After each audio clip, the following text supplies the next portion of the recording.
30th, 2001, were bought on August 6, 2001, or earlier, at the Chicago Board Options Exchange. Thousands of put stock options were bought on United and American Airlines immediately prior to September 11, 2001. On average, during the first weeks of September 2001, 27 put options were bought each day on Morgan Stanley, one of the World Trade Center's largest occupants. The total of its put options for the 3 days prior to the attacks was 2,157. Merrill Lynch, also in the WTC, saw 12,215 put stock options. That is 12 times its normal level.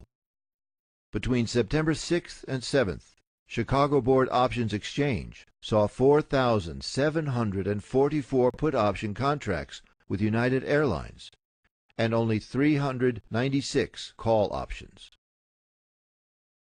On September 10th, put options for American Airlines totaled 4,516 versus 748 call options. In addition, these trades were not only occurring in our country, but around the world. There is no chance that all or even most of the trades were placed by Osama bin Laden or Al-Qaeda. According to Fox News, CNN, and the BBC, insider trading reports were found in the USA, Germany, Britain, France, Canada, Japan, Monte Carlo, Switzerland, Hong Kong, Italy, Spain, Belgium, Luxembourg, and Singapore.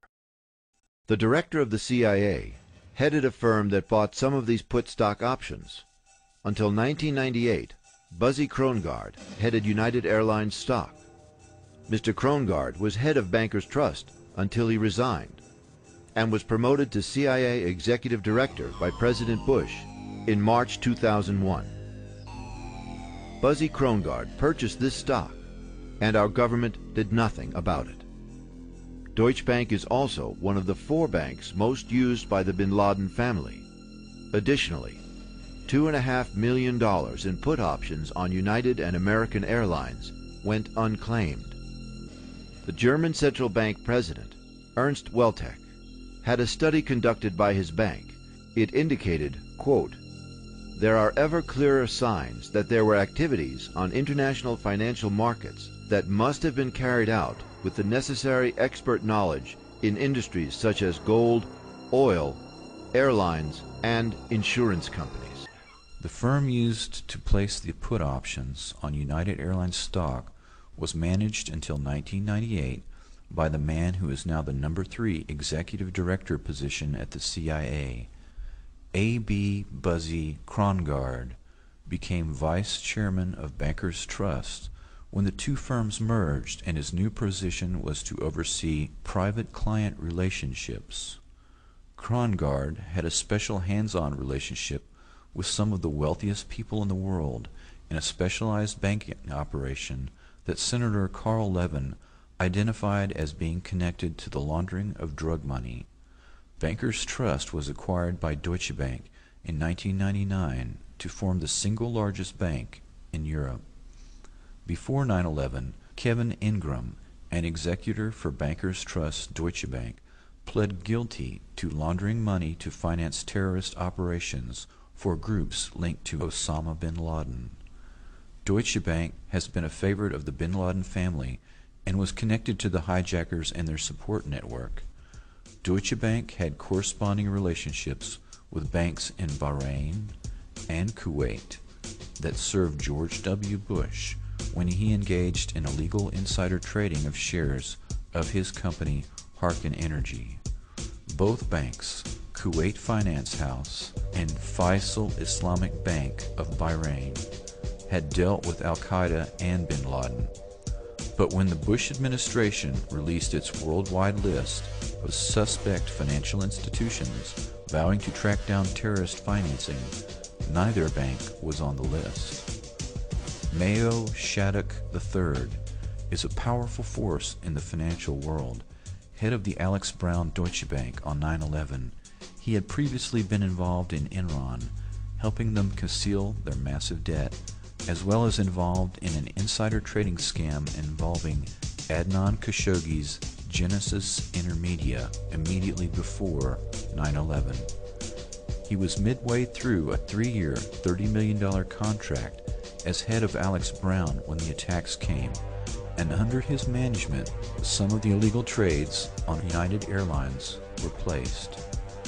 Mayo Shattuck has taken over Alex Brown operations in 1997 after Krongard had officially gone to the CIA in 1998. Mayo Shattuck III resigned on the day after 9/11.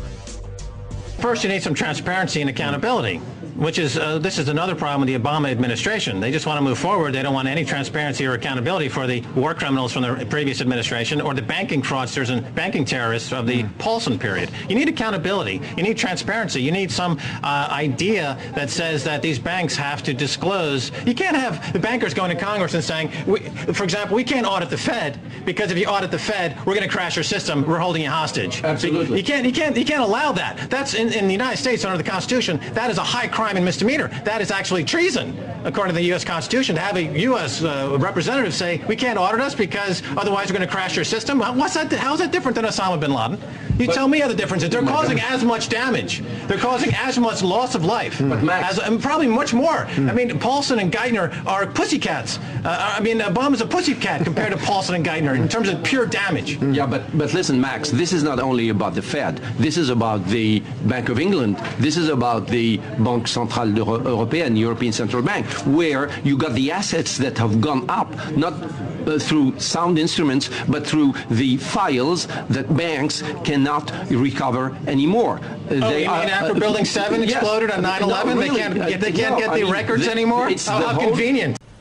Last fall, when the system froze up, the banking system froze up, the problem was, Elliot, what? Tell us what the problem was last fall. The problem was there's this unbelievable debt that supposedly had as collateral all these credit default swaps and a housing market that had been valued at 100x. We woke up to realize it was valued at X. Right. And so suddenly there was nothing behind all of this debt, and the banks were essentially insolvent and bankrupt. So the banks lent all this money to pump up all these houses. In lending the money, they make billions for themselves. They not only made money on the fees, but they also then securitized the debt, sold it out into a marketplace. Some of them at least, held virtually none of it because arguably they knew it was not going to be worth very much. And so they sold it to people unknowingly. The value drops. The banks nonetheless have a lot of debt that is collateralized by this supposedly valuable real estate. Boom, everybody's bankrupt. But let me tell you something. You're right. The Fed has benefited over the decades from the notion that it is quasi-autonomous. It is supposed to be independent. Let me tell you a dirty secret. The Fed has done an absolutely disastrous job since Paul Volcker left. A disaster. Sorry, Torre. I hate to break it to you. If you're giving the money in this direction, I'd take a different view. The reality is the Fed has blown it time and time again. Alan Greenspan, whom we now can look back, good guy, smart, all that. Well-intentioned. It's a bad system. They blew it bubble after bubble. They failed to understand what they were doing to the economy, and that they've created multiple bubbles without permitting the economy underneath it to grow. We need to ask the hard questions. The most poignant example for me is the AIG bailout, where they gave billions, tens of billions of dollars that went right through conduit payments to the investment banks that are now solvent. They needed to get the money to the banks. We didn't get stock in those banks. They didn't ask what had been going on. This begs and cries out for hard, tough examination. The Fed was quasi-autonomous from the public, but it was run by the banks. You look at the governing structure of the New York Fed, it was run by the very banks that got the money. This is a Ponzi scheme, an inside job. It is outrageous. It is time for the Congress to say enough of this, and to give them more power now is even crazier. And Ron Paul has a piece of legislation seeking to do this. There may be better pieces of legislation than his. I'm not familiar with it, but the point is that there are people the layers of the onion. The Fed needs to be examined carefully. Do not buy their blather that simply, we've been so good, let us off the hook. Just the opposite. They've been terrible. I feel as if America has suffered the greatest theft and cover-up ever. And that the vehicle was this right here. Absolutely. Where banks created a pile of garbage that they paid themselves billions of dollars in personal compensation and then stuck the trillions of dollars worth of garbage with the American taxpayer. That, to me, is stealing. You were so right. There was absolutely no question when President Obama took over, and go back even before that, back to the middle of last year, there was no question there needed to be an enormous infusion of cash into the financial system. The questions that follow, one, who pays for it? And it has been only the taxpayer, not the banks. We weren't given shares. We weren't given enough collateral. We were given virtually nothing. We didn't even bankrupt AIG. And we were given shares in AIG, not Goldman. One more, then I got to go. Okay. Second, were they going to restructure the banking system to prevent this going forward? And the answer is no. They haven't done that. We still have too big to fail, and that is perhaps the most overarching problem. That is the most outrageous thing, that all this happened, and still we are not seeing honesty about the legislation in the late 90s under the Clinton administration and the rule changes under George Bush at the SEC that allowed the banks to create this garbage. And remember, the banks send lobbying money to politicians to change the laws so that they can create garbage like this and then stick it with Americans.